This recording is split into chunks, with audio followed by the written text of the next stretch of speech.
unless you can tell me what the market failure is, I can't tell you what's the best policy for tackling it. And the people who are pushing the strategic sectors, supply chain reorganization narrative, the overdependence on China narrative, they are skipping ahead. They are not defining exactly what the problem is with the current supply chains. They are not explaining why they break down or what's wrong with them. And it is far from evident that these supply chains have failed, despite the sort of ill-informed commentary of many politicians. We need to figure out what has failed, and then we have to figure out, does the private sector have a very strong incentive to fix it? And normally in the case of supply chains, it does. And if it doesn't, then what is the right public policy intervention?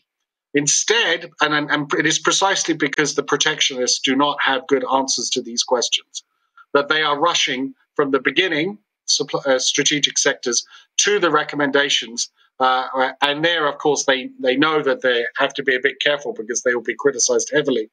But the types of policies I expect them to advocate are, on as far as carrots are concerned, linking availability of cheaper finance and subsidized credit to local sourcing and to investment at home.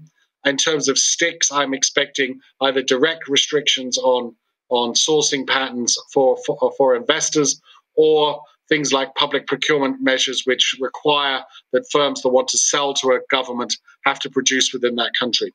So those are the types of sticks that I'm seeing. The generalized tariff increases, I suspect we will not see be used.